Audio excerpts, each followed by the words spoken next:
High দোস্ত, আমি সাইফুদ্দিন বলছি আর আপনারা দেখছেন টেকনিক্যাল প্রোগ্রামের ইউটিউব চ্যানেল। দোস্ত, আজ কম্পিউটার হার্ডওয়্যার দ্বিতীয় পর্ব। কালকে মাদারবোর্ডে কি কি থাকে এটা বলা হয়েছে। তো সর্বপ্রথম আমরা দেখে আসছি যে মাদারবোর্ডের ভিতরে যে যে জিনিসগুলো থাকে তার একটু বিস্তারিতভাবে আলোচনা করে নিই। সর্বপ্রথম হচ্ছে প্রসেসর সকেট। প্রসেসর সকেটটা কি? এটা মাদারবোর্ডে থাকা একটি সকেট যাতে প্রসেসরের কোনো ঝামেলা বা ক্ষতি ছাড়াই বসানো যায় ও খোলা যায়। বিভিন্ন মডেলের প্রসেসরের জন্য বিভিন্ন সকেট রয়েছে। স্বাভাবিকভাবে দুটো ধরনের সকেট রয়েছে, একটা হলো ZIF আর একটি হলো LGA। LGA কে সবাই চেনেন, ল্যান্ড গার্ড অ্যারে কে LGA বলা হয়, আর জিরো ইনসারশন ফোর্স কে বলা হয় ZIF। দুই ধরনের সকেটের কোনটা কেমন সেটা আমরা একটু ছবি দেখে নেব।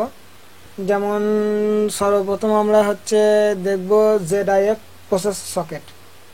ZIF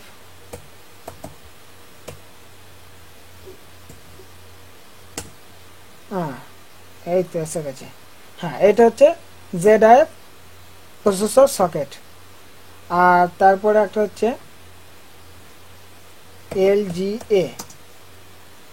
LGA processor socket. সেটা কেমন? ধরা আজকে যেগুলো আমরা নতুন ইউজ করছি, যাকে আমরা পিনলেস প্রসেসরের সকেট নামে জানি, সেটা হচ্ছে LGA। আর যেগুলো পিনওয়ালা সেগুলো বলা হয় ZIF। ঠিক আছে। আর actually LGA socket core two duo যে প্রসেসরটা, সেই প্রসেসরটার পর থেকে মানে চালু হয়েছে আর কি। আর এখন তো মাল্টি সিপিইউ মাদারবোর্ডও চলছে, সেটা কেমন ধরে একবার দেখে নিই। মাল্টি সিপিইউ মাদারবোর্ড, এটা মূলত বেশিরভাগ সার্ভারের ক্ষেত্রে ইউজ হয় অথবা গেমিংয়ের ক্ষেত্রে, যে গেমিংয়ের যে মাদার বোর্ডগুলো তৈরি করা হয়েছে এই যেমন তার মধ্যে দুটো প্রসেসর সকেট লাগানো থাকে। ঠিক আছে। তো এইগুলো হচ্ছে multi processor board, multi processor board. তারপরে হলো চিপসেট। চিপসেট হলো যে পেরিফেরাল প্রসেসর এবং অন্যান্য ডিভাইসের সাথে সামঞ্জস্য রক্ষা করে চলে। আধুনিক আর্কিটেকচার অনুযায়ী মাদারবোর্ড চিপকে দুই অংশে ভাগ করা হয়, একটাকে বলা হয় নর্থ ব্রিজ আর একটাকে বলা হয় সাউথ ব্রিজ। তো নর্থ ব্রিজ আর সাউথ ব্রিজ যেটা মাদারবোর্ডের কোন অংশে থাকে সেটা একবার আমরা একটু চোখ বুলিয়ে দেখে নিই। যেমন মাদারবোর্ড আমরা একটা খুলে নিই। মাদারবোর্ড খোলার পর এই মাদারবোর্ডটা দেখে আছে এর মধ্যে, এটা হচ্ছে নর্থ ব্রিজটা আছে শুধুমাত্র, কিন্তু আমরা দেখবো নর্থ ব্রিজ এবং সাউথ ব্রিজ দুটোই। এই তো একটা মাদারবোর্ডে কমপ্লিট এখানে রূপ দিয়ে দেওয়া হয়েছে। এটা একটু ওপেন হয়ে যাক, তারপর আমি আমাদেরকে দেখাচ্ছি একটা মাদারবোর্ডের ভেতরে কি কি জিনিস থাকে। তো মাদারবোর্ডের যে নর্থ ব্রিজ থাকে, এটা মাদারবোর্ডে হাই স্পিড ডিভাইসগুলোকে কন্ট্রোল করে, যেমন প্রসেসর, র্যাম, ভিডিও প্রসেসরের সাথে যুক্ত থাকে। একে অনেক সময় মেমোরি কন্ট্রোলার হাবও বলা হয়। আপনার মাদারবোর্ডের যে হিট সিঙ্ক দেখতে পান, তার নিচের চিপটাই হলো নর্থ ব্রিজ। মাদারবোর্ডে হিট সিঙ্ক বলতে কি জিনিস? যে জিনিসটার দ্বারাই গরম জিনিসটাকে অনেকটা কন্ট্রোল ঠান্ডা রাখে। ঠিক আছে। এটা একই সাথে প্রসেসর, ভিডিও আর র্যামকে কন্ট্রোল করে। বিল্ট ইন গ্রাফিক্স কার্ডে এটাই ভিডিও প্রসেসর হিসাবে কাজ করে। যদি কোনো মাদারবোর্ডের মধ্যে গ্রাফিক্স কার্ড বিল্ট ইন থাকে তাহলে সেটা ওই হিসাবেই কাজ করে।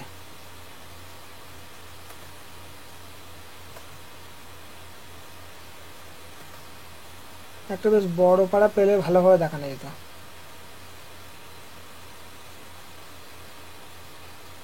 এটার মধ্যে কি কি আছে? এটা হচ্ছে প্রসেসর, আর এই যে আসুস বলে লেখা আছে এটা হচ্ছে নর্থ ব্রিজ। ঠিক এরকম ভাবে আর একটা চিপ থাকে, সেটা হচ্ছে সাউথ ব্রিজ। তাহলে নর্থ ব্রিজ কি কি কাজ করে সেটা দেখা গেল।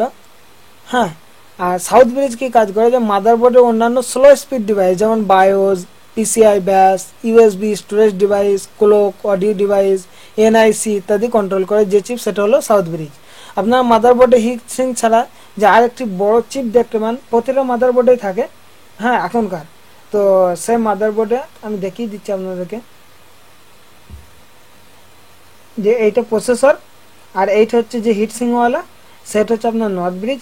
এই যে চিপটা দেখতে পাচ্ছেন এটা হচ্ছে সাউথ ব্রিজ। ঠিক আছে, তাহলে নর্থ ব্রিজ আর সাউথ ব্রিজ তো বোঝা গেল। হ্যাঁ, তারপর হচ্ছে যে মাদারবোর্ডে বিভিন্ন মডেলের চিপসেট লাগানো থাকে। যেমন আগে আমরা সর্বপ্রথম আমাদের টাইমে আমরা দেখেছি 910, 915, 945, 965, 975, P31 মানে P31, P35, G31, G33, G35, X38, X48, P43, P45, G31, G33, এই সমস্ত চিপগুলো। তারপরে আজকালকার যেগুলো চলছে G45, H55, H57, H61, H67, X79, ये सब চিপসেট আজকের মাদারবোর্ডে লাগানো থাকে। আর আলাদা আলাদা চিপসেটের বাস পোর্ট, পিসিআই স্লট ইত্যাদি এদের যে ধারণ ক্ষমতা সেগুলো আলাদা আলাদা হয়। তারপর আসি ভোলাটাইল মেমোরি। ভোলাটাইল মেমোরি কি? ভোলাটাইল মেমোরি মানে হলো যে মেমোরি পাওয়ার চলে গেলেই মুছে যায়। মানে যদি আমি কম্পিউটার বন্ধ করে দিই বা কারেন্ট চলে যায় আমার, তাহলে পরে বা ব্যাটারি আমার ডাউন হয়ে যায়, তো তার যে মেমোরি ধরে রাখার ক্ষমতা সেটা সঙ্গে সঙ্গে লস হয়ে যায়। তার মধ্যে যে যে জিনিসগুলো ছিল সেগুলো সব মুছে যায়। তাকে আমরা কি বলি? যে র্যাম। র্যাম অথবা র্যান্ডম অ্যাক্সেস মেমোরি, এটাই হলো ভোলাটাইল মেমোরি। র্যাম দুই ধরনের হয়ে থাকে, যেমন এখন চলছে DRAM বা ডাইনামিক র্যান্ডম অ্যাক্সেস মেমোরি, সব থেকে বেশি ব্যবহৃত হয়। এটা প্রসেসরের যে প্রসেসর থাকে তার কার্যক্ষেত্র বা ড্রাফট প্রোগ্রামের মতো কাজ করে। মেমোরি লাগানোর জন্য যে স্লট থাকে তাকে বলে DIMM বা ডুয়াল ইনলাইন মেমোরি মডিউল। আধুনিক র্যাম বা মেমোরি মডিউলে সার্কিট বোর্ডের দুপাশে মেমোরি চিপ বসানো থাকে বলে এরকম বলা হয়। তো র্যামটা দেখতে কেমন ধারা সেটাও আগে দেখে নিই।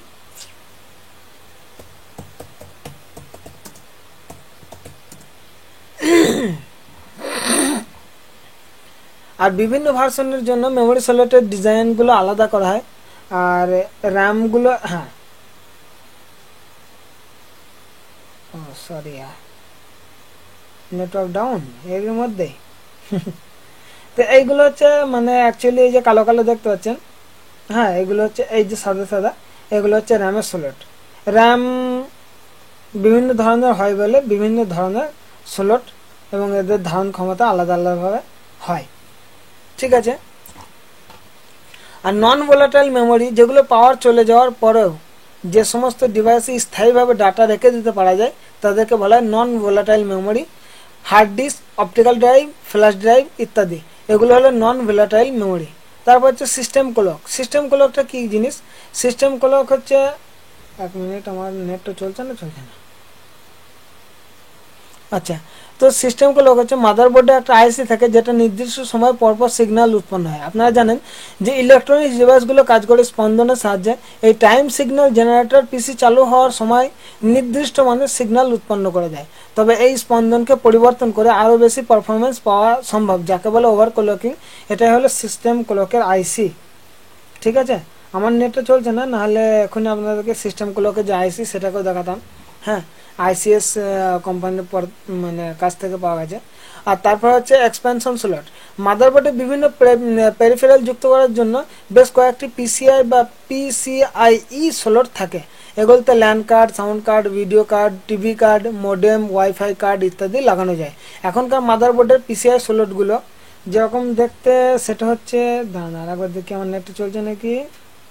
না, চলছে না। তাহলে নেটটা আমি একবার চালিয়ে আসি, নাহলে দেখানো সম্ভব নয়।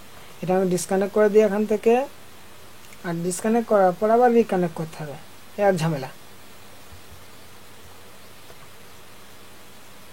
আরে না, কি বাত হ্যাঁ, সঙ্গে সঙ্গে চালু। চলো দেখা যাক কি কি দেখা যায়। সর্বপ্রথম হচ্ছে র্যাম এইগুলো।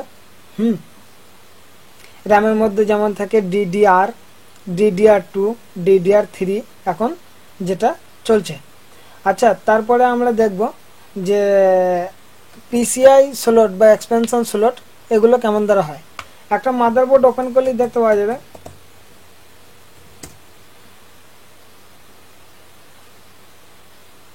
মাদারবোর্ডের মধ্যে PCI স্লট। হ্যাঁ এই তো পেয়ে গেছি আরামসে, হ্যাঁ বড় পাড়া পেয়েছি, এটা ভালোভাবে PCI স্লটগুলো এরকম ধারা দেখতে। এই যে সাদা সাদা দেখতে পাচ্ছেন এইগুলো হচ্ছে PCI স্লট। অন্য একটা মাদারবোর্ড আনি, এই সাদা সাদা, হ্যাঁ এইগুলো হচ্ছে PCI স্লট। এইটা হচ্ছে আপনার নর্থ ব্রিজ। এইটা খালি ক্লিক হয়ে যাচ্ছে। আর এইটা হচ্ছে আপনার পাওয়ার কানেক্টর। এটা হচ্ছে আপনার র্যামের কানেক্টর, ঠিক আছে, নন ভোলাটাইল মেমোরি কানেক্টর। আচ্ছা, আর এটা হচ্ছে আপনার সাউন্ড কার্ডের কানেক্টর, এটা হচ্ছে আপনার ইউএসবি কানেক্টর, এইটা হচ্ছে আপনার ল্যান কানেক্টর। এর সাথে এটা হচ্ছে 3.0 যেটা নীল কালার দেখতে পাচ্ছেন, এটা হচ্ছে HDMI পোর্ট, আর এইগুলো হচ্ছে 2.0 ইউএসবি পোর্ট, ঠিক আছে। আর একটা জিনিস এখানে নেই, সেটা আমি দেখাবো, সেটা হচ্ছে VGA পোর্ট, যার সাহায্যে আমরা গ্রাফিক্স আমাদের মনিটরে নিয়ে যেতে সাহায্য করে, ঠিক আছে। আর পাওয়ার কানেক্টর তারপর হচ্ছে সেটা হচ্ছে এই জিনিসটা, যেটা সমস্ত সিস্টেমকে চালু রাখতে যে শক্তি দরকার হয়, পাওয়ার কানেক্টরের মাধ্যমে পাওয়ার সাপ্লাই ইউনিট থেকে মাদারবোর্ডের বিভিন্ন অংশ বিদ্যুৎ পায়। পাওয়ার সাপ্লাই ইউনিট কোনটা, যেটাকে আমরা অ্যাকচুয়ালি কি বলি, SMPS, ঠিক আছে।